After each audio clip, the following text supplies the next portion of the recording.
Welcome, everybody, to Our Experience, ASCP's podcast.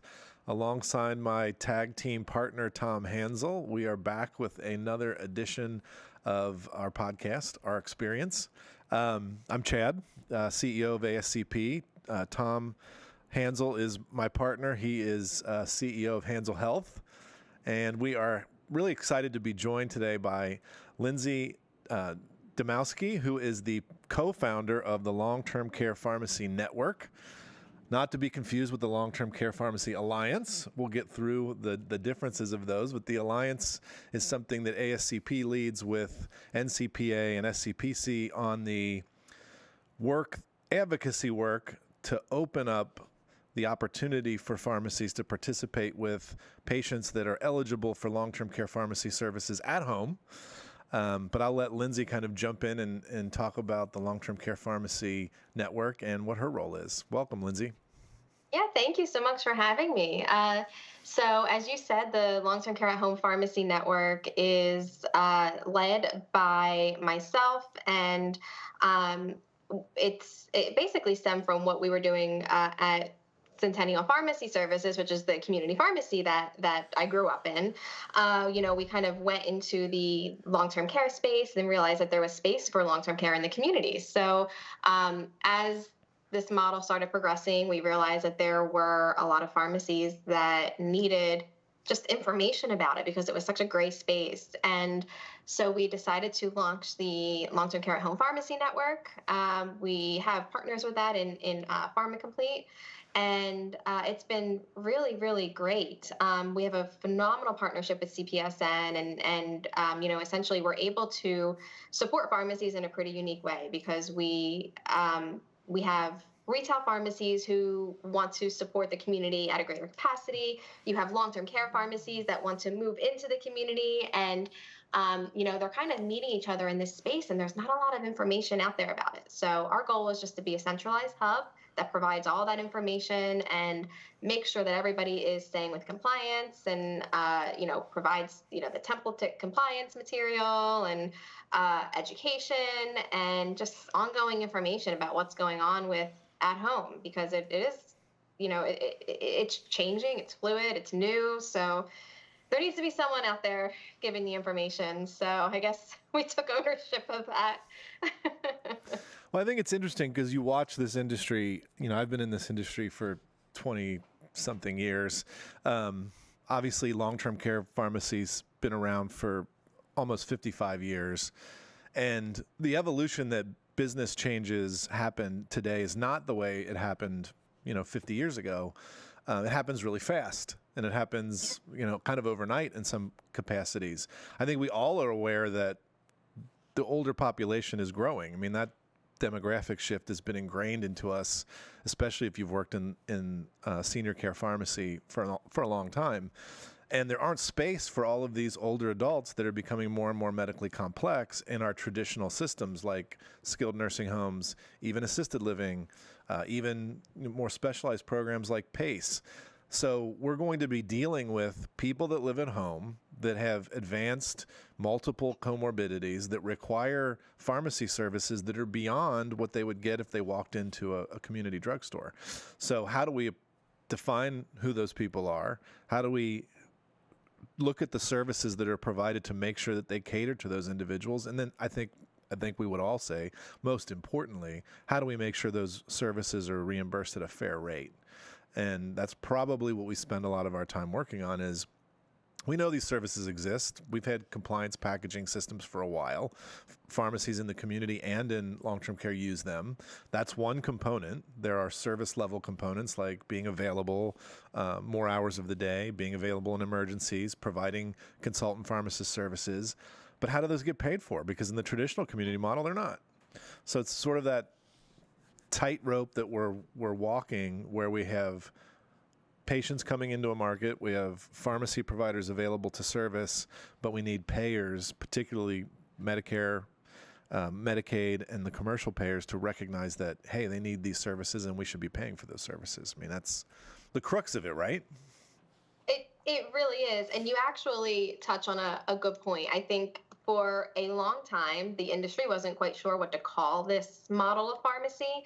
And I think it was medical at home, or medications at home was really taking traction. And to be honest with you, I would have conversations with people and I would be like, hold on, we have to stop saying this because it's confusing. Everyone takes their medications at home, and medical at home sounds like you're a doctor.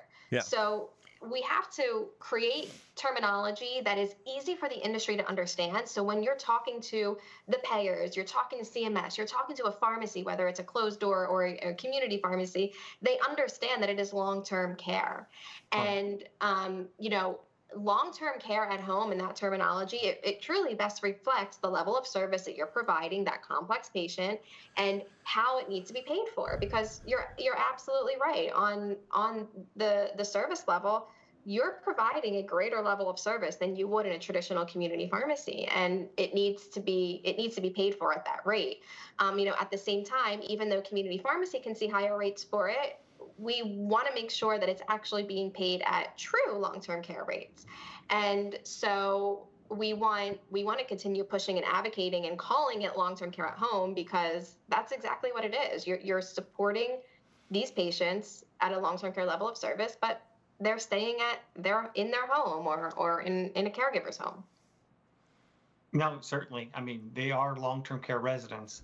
Yep. They just happen to not reside in a nursing home. And we've been preaching this and talking about this for quite a while, but there's, obviously the government's going to take a while to catch up, and as they do with everything. But as far as pharmacists go, you and I've talked about this. There seems to almost be, I don't know if I want to call it a resistance, but if I'm talking out there to long-term care pharmacies, they almost seem like that's just they kind of push it over there, like, yeah, we'll do it if we have to, and my comment back to them has been, hey, you have a choice to make.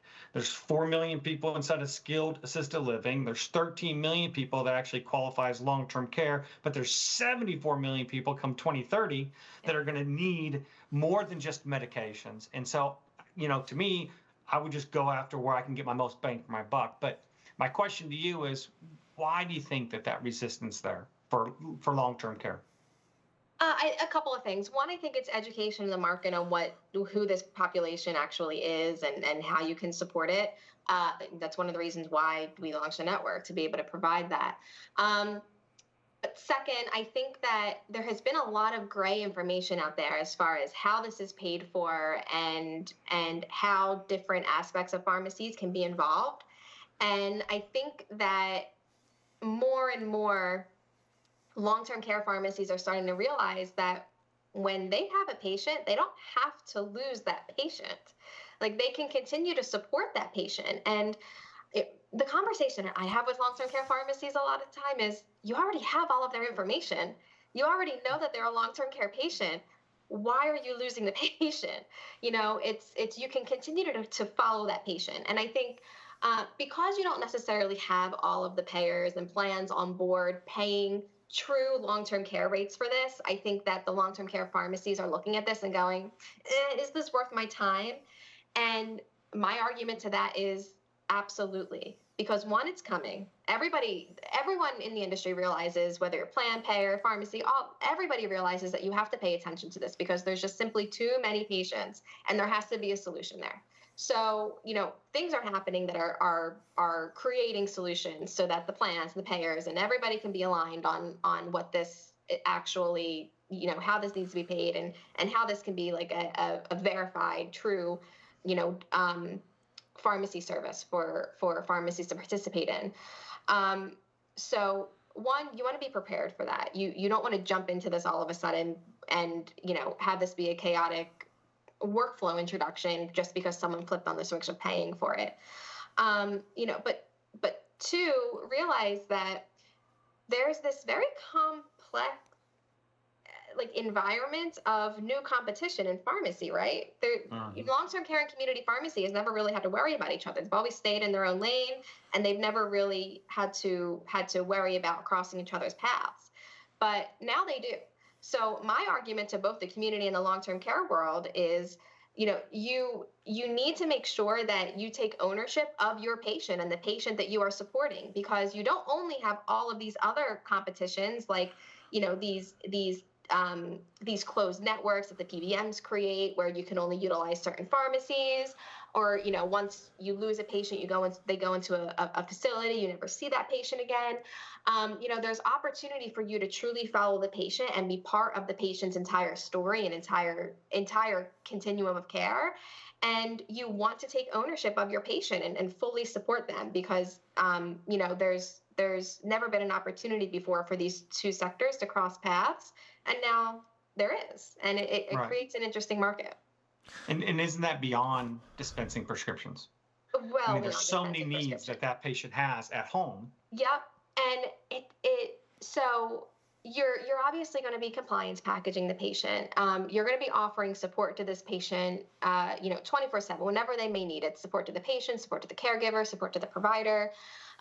You also want to make sure that you are comprehensively taking care of the patient. That means that you are providing consultations, you're doing medication reconciliations and med reviews, chart type reviews for the patient on a cyclical basis, which isn't necessarily seen in community pharmacy, but is in long-term care.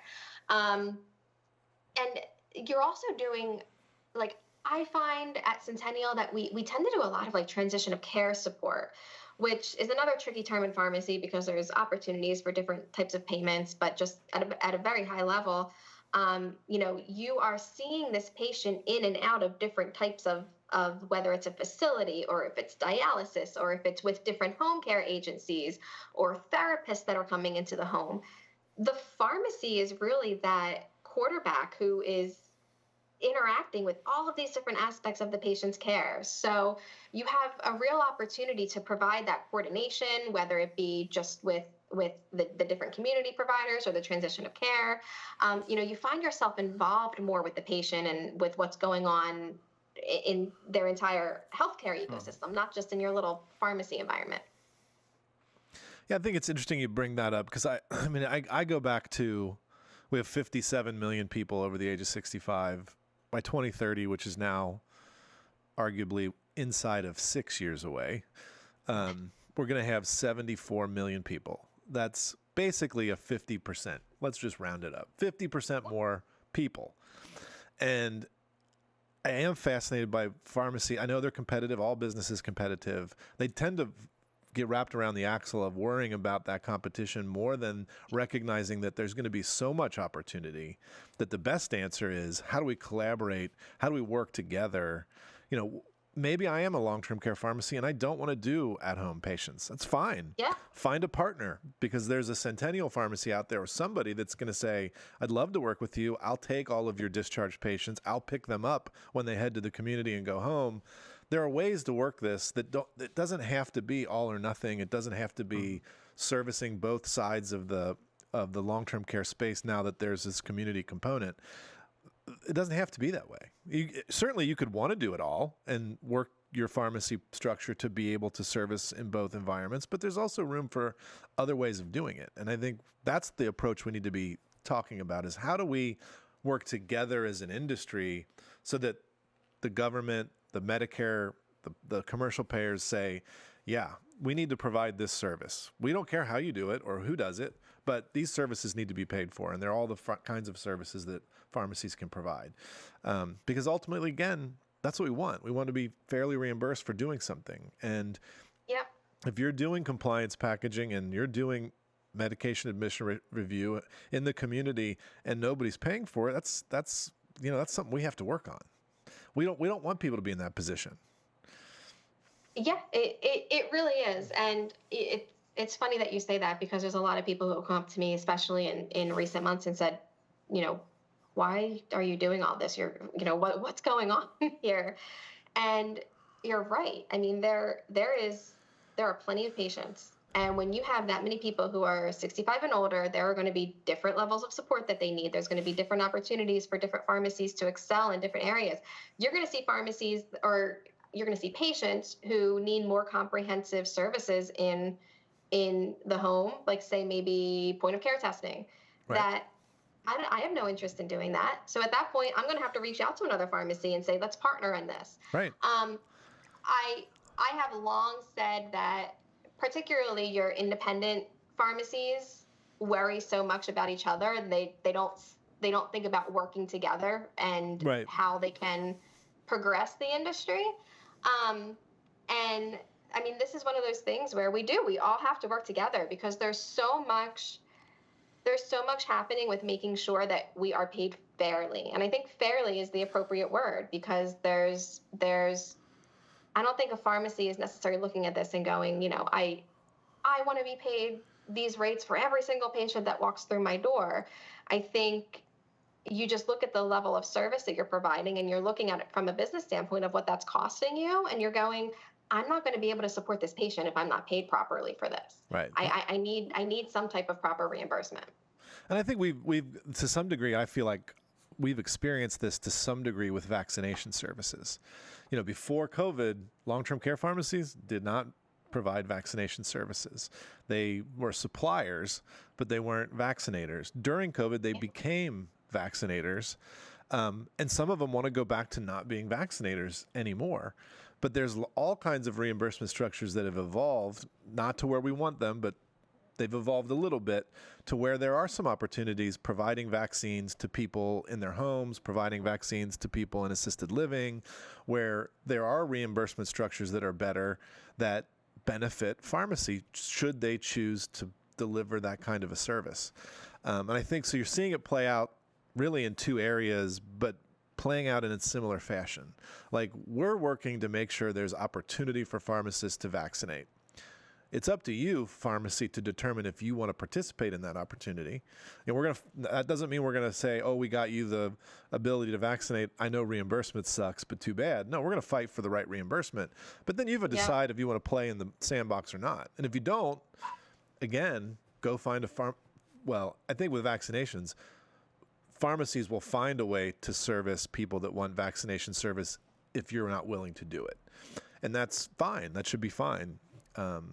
Again, it's a willingness to work together and be responsible for something like vaccination or long-term care pharmacy services at home, where you're recognized as the place to go to get that service. So, I think that's where we're headed. Yep. That's where we need to be headed as a profession and as a service industry. So I think that's where we need to go. So, Lindsay, state of the industry we talked about now. I'd like to have people put on their forecasting hat, their predicting hat, and we understand that we can't always assume that the government's going to respond or the industry is going to respond, but based on what you see happen to this point and what you think is going to be happening over the next year or 2 years, is it really just about, okay, let's just wait for reimbursement and then get in it? Or can we encourage pharmacies, let's get in now, let's be dressed and ready to go, let's be standing at the plate, so when that reimbursement does come, then we're ready to go? I am in the camp of let's be dressed and ready to go. And I like that. I think that there's different pathways. I think you can look at this and go, we can get higher reimbursements and dispensing fees. But I also think that there's a lot of opportunity because of the way you're supporting the patient, that you can potentially build different types of value-based contracts. And Absolutely. I think that gets really interesting with pharmacies, because it lets you be paid for the value that you're providing instead of just dispensing those meds. Right, because they're going to tell me, hey, I don't want to do this because my delivery costs go up, and now I have to deliver to 200 addresses versus one address of a nursing home.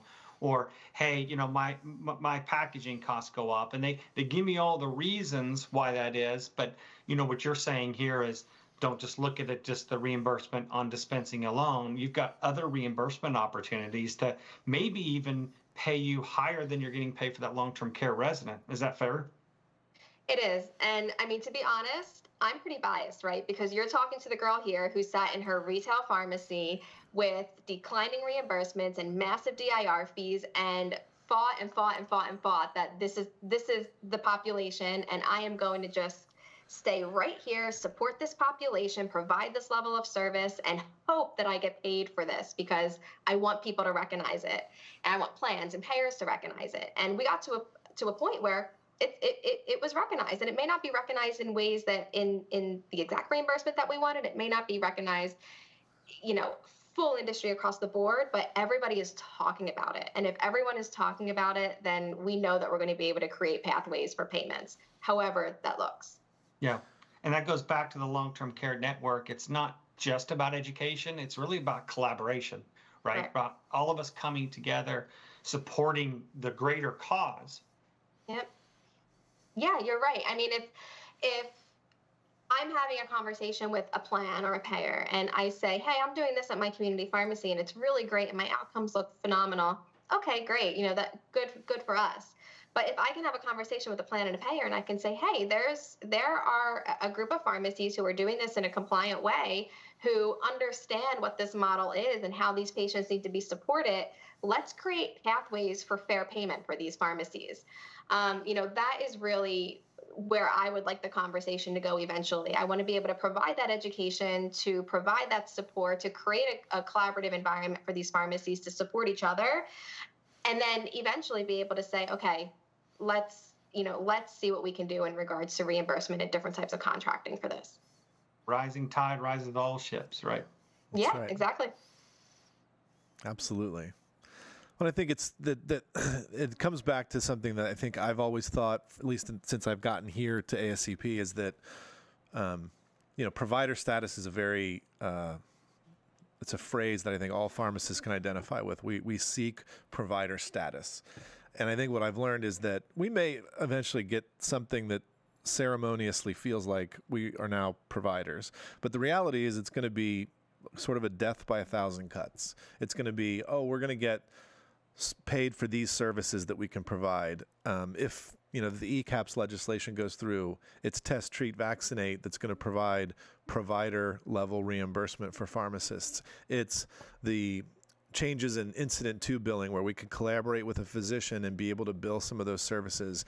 It's going to be where MTM does make sense for pharmacies. So it's going to be this sort of collection of reimbursement methods that equivocates to provider status, that is not solely related to product, that eventually is going to lead pharmacies out of sort of the position that you just described, where you're under the declining revenue, declining reimbursement sort of thumb of the insurance industry. We're going to find our way out through these multiple pathways, which together represent real reimbursement opportunity. Yeah, I agree. And I think that provider status is needed for pharmacists. There's absolutely no reason why pharmacists should not have provider status. 100%. Same topic.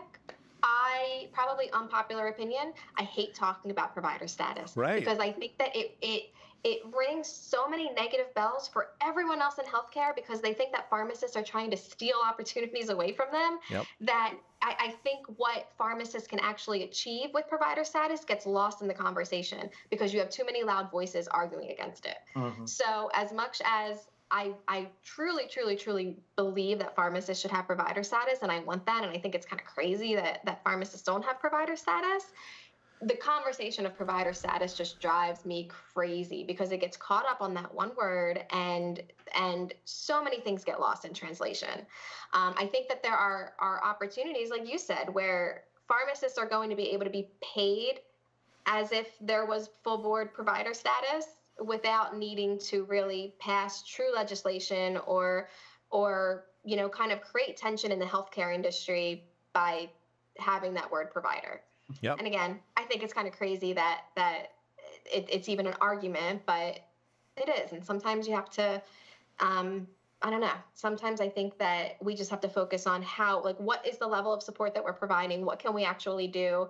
And, do we have to create all this tension with it? Can we just make sure that we do this? And maybe by doing it, we can prove that, hey, you can call us a provider and we're not going to step on your toes. We're going to work with you.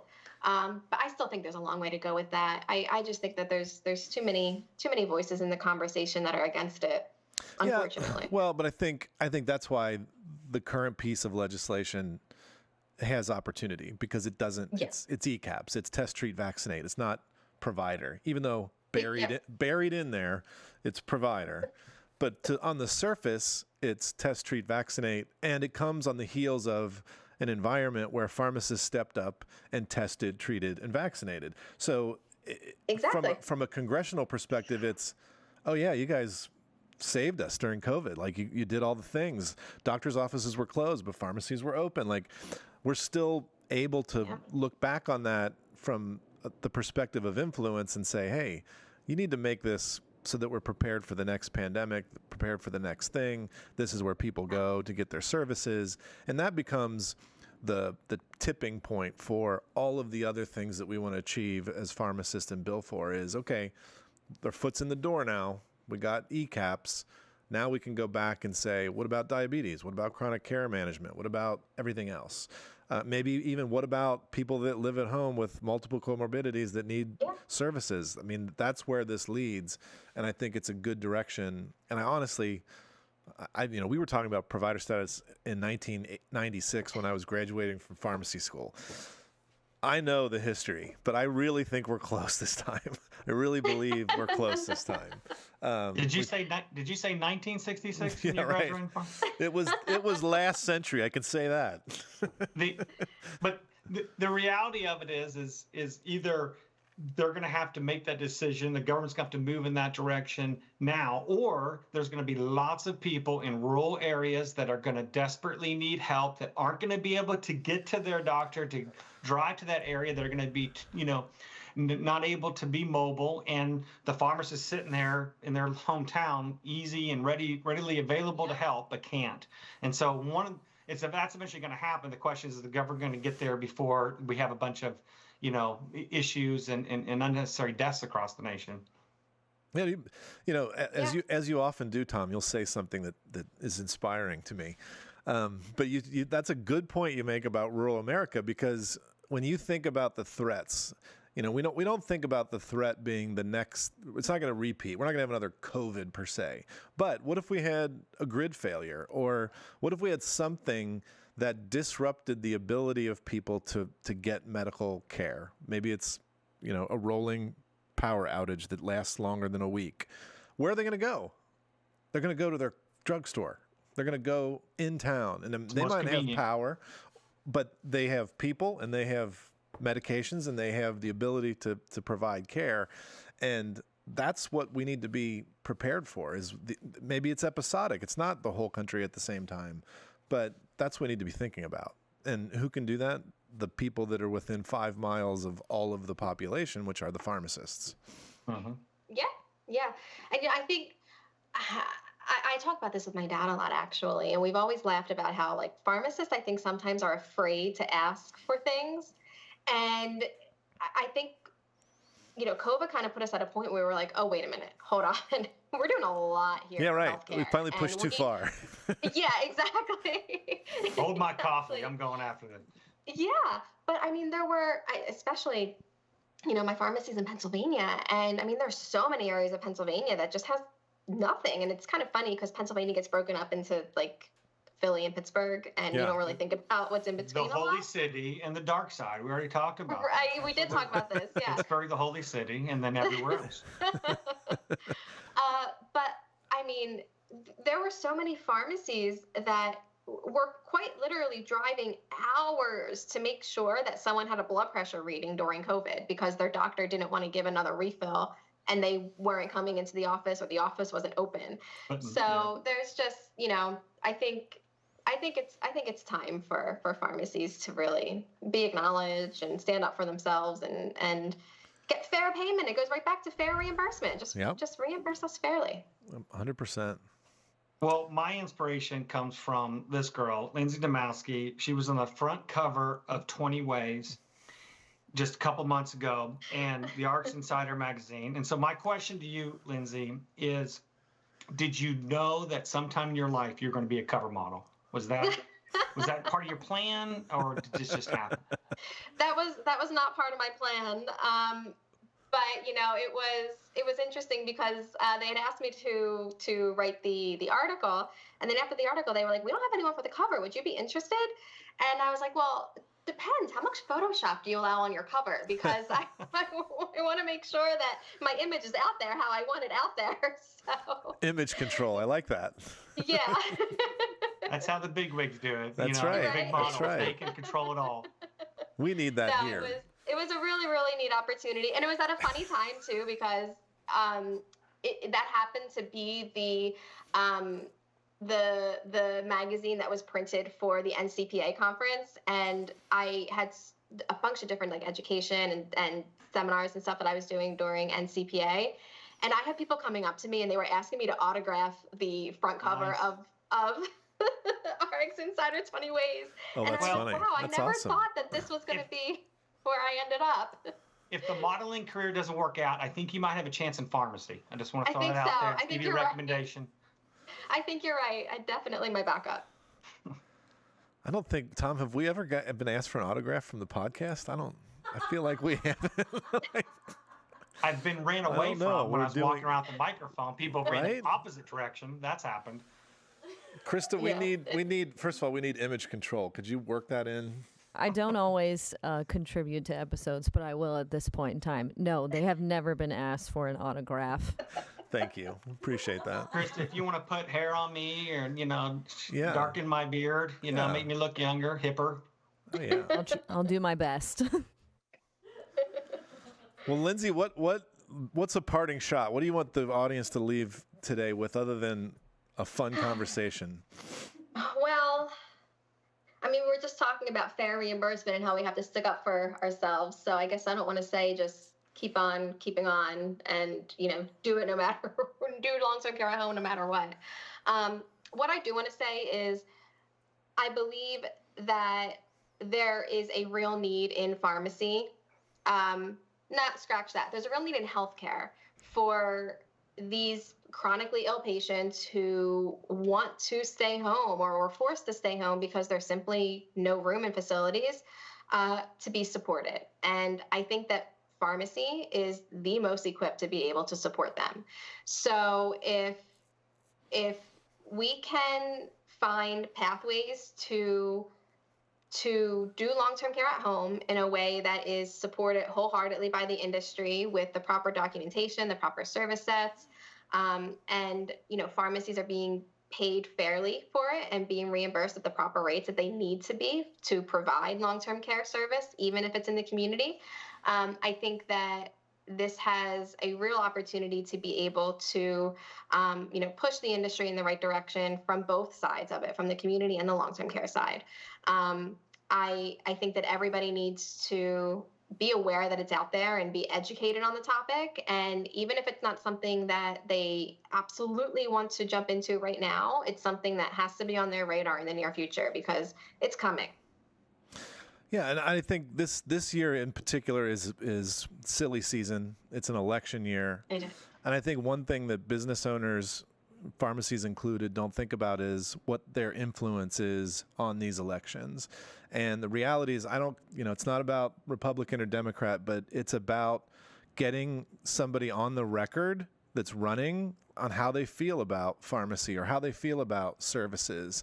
And I think it's up to those business owners in those zip codes and cities that have Senate races and U.S. Congress races, which is everybody, and say, how do you feel about pharmacy? I mean, healthcare is a big deal.